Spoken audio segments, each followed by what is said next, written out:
Banyak kisah yang ditulis oleh Eiichiro Oda ini yang mengundang tawa, tapi tidak sedikit juga kisah yang ditulis dari Eiichiro Oda yang mendapat mengundang air mata dari penonton. Di video kali ini, gua mau membawa kalian untuk melihat sejenak kisah-kisah dari karakter One Piece tersedih yang telah ditulis Oda selama ia berkarya melalui One Piece. 1. Kisah pemusnahan Ohara. Harus sejahat apa diri kalian hingga harus memusnahkan satu tempat?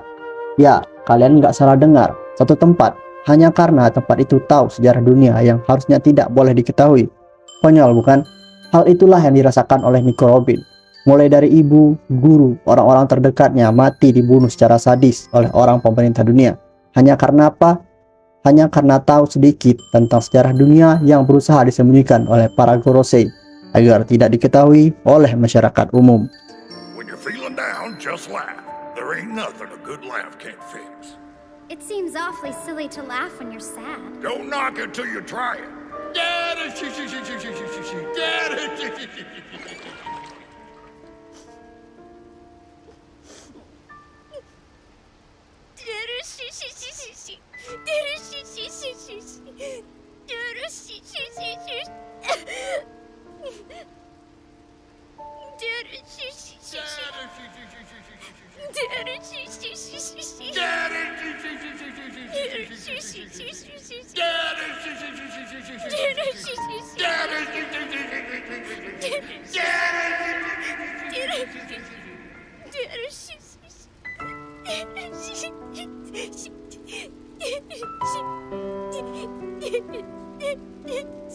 Untung saja sekarang sudah terkonfirmasi bahwa Saul masih hidup.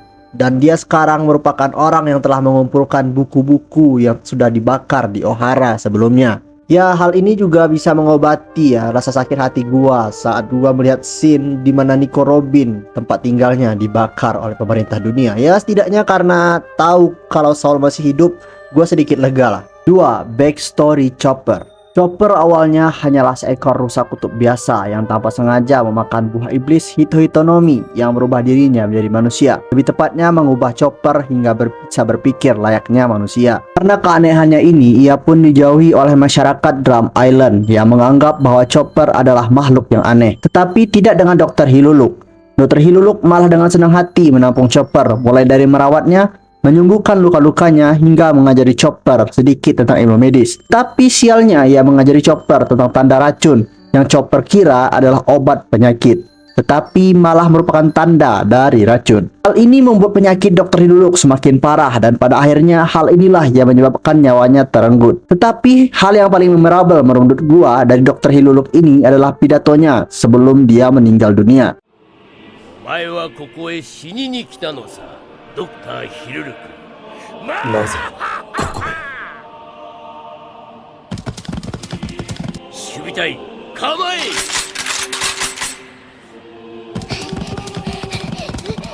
なんだよ。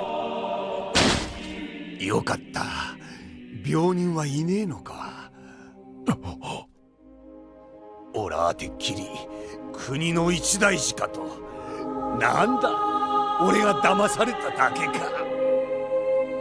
っ、本当に一大事なら貴様になど来てほしゅうないわ。構うな、処刑しろ。やめておけ。お前らには俺は殺せねえよ。よう、人はいつ死ぬと思う？心臓をピストルで撃ち抜かれた時？違う。不治の病に侵された時？違う。猛毒キノコのスープを飲んだ時？違う。人に忘れられた時さ。俺が消えても俺の夢は叶う。病んだ国民の心もきっと救えるさ。なぜに泣く？ドルトン君。国も同じだろうか。受け継ぐ者がいりゃあな。おいおいドルトン、てめえ何泣いてやがる。まあもうすぐここに化け物がやってくる。俺の息子だ。手出すなよ。安心しろチョッパー。お前のキノコじゃ俺は死なねえ。全くいい人生だった。甘い親Bu Isha. ありがとよ、チョッパー。Kak, kisah hidup Trafalgar Law. Udah kena penyakit, nggak ada dokter yang menyembuhin. Keluarga dan teman-temannya pun ikut juga dimusnahin. Dan pada akhirnya sosok ayah terakhir yang ia punya malah dibunuh di depan matanya sendiri. Ya, inilah kisah dari Trafalgar di Waterloo. Dimulai dari dirinya yang terkena penyakit langka White Lead yang berujung pada penerimaan diri Law bahwa dirinya sebentar lagi mati. Pada akhirnya ia bertemu dengan seseorang yang bakal menyelamatkan nyawanya, yaitu Corazon. Corazon membawanya ke berbagai penjuru dunia sebagai upayanya untuk menyembuhkan penyakit yang diderita oleh Law. Tapi di titik akhir perjalanan mereka, saat Law mendapatkan buah OP-OP Nomi, nyawa Corazon malah dihabisi oleh saudara kandungnya sendiri, Don Quixote do Flamingo. Law yang melihat ini dengan mata kepalanya sendiri pun memutuskan untuk membalaskan dendamnya kepada Vergo dan do Flamingo.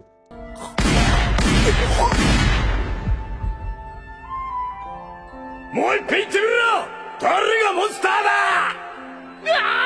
転びながら燃えてる。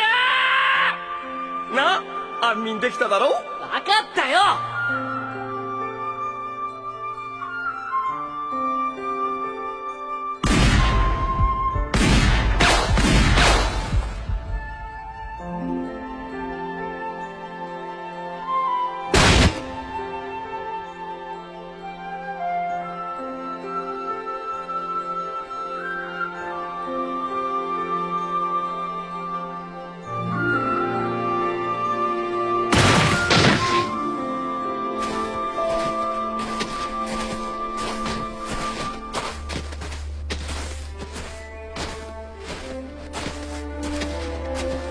愛してるぜ。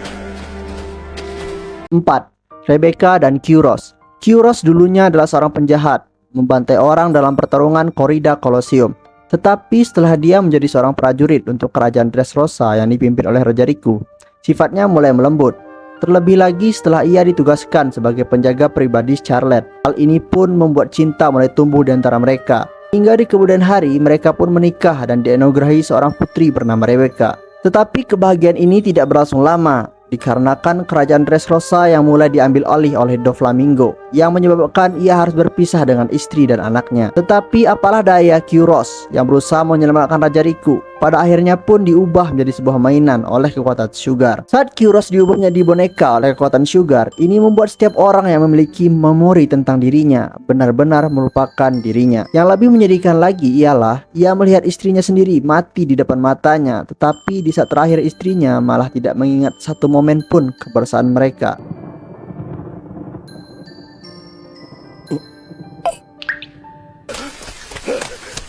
Scarlet! 誰か撃たれたぞ。また陸王軍か。なぜだ。なぜ待てなかった。私を。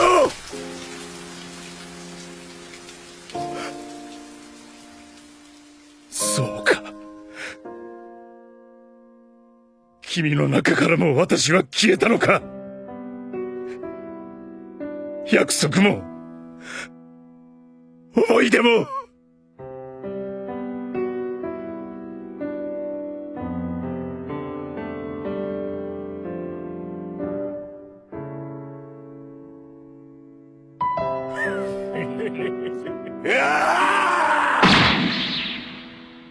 スカーレット！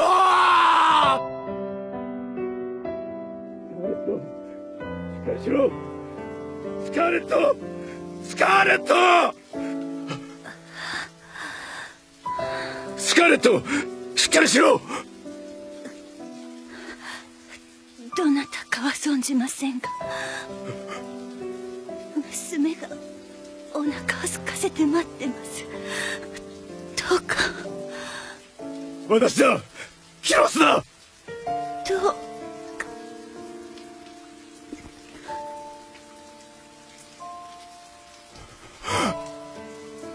スカーレット。スカーレット。おおおおおスカーレット！この別れは何だ？自地獄だ。あんまりじゃないか。こんなブリキの腕では死にゆく君の体温すらも感じない。ス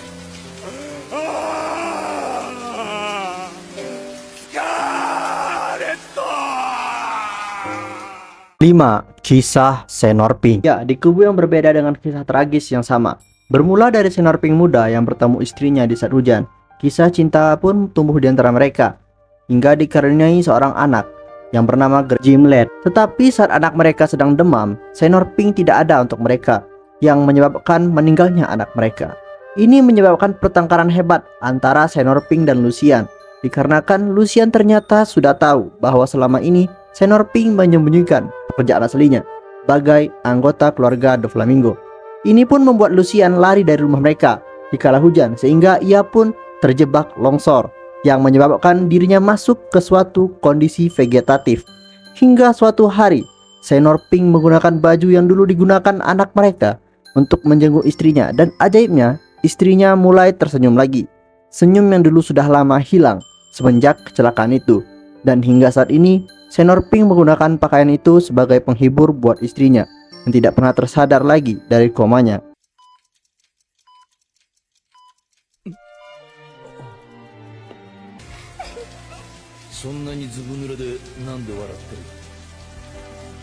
Watashi, 好きなんです。雨。あなたも好き？雨。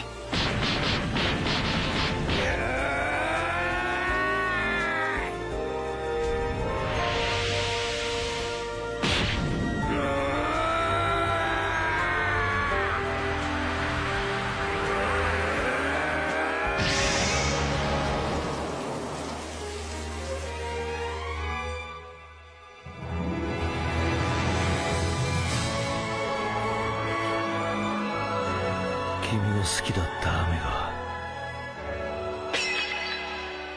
止んだみたいだ。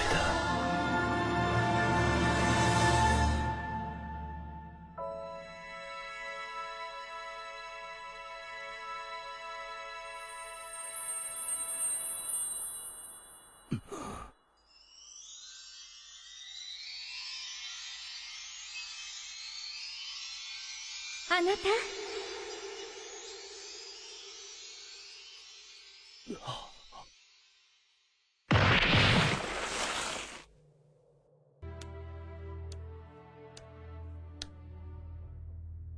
みっともねえな。一体何を思い出して泣いてるんだよ。兄弟。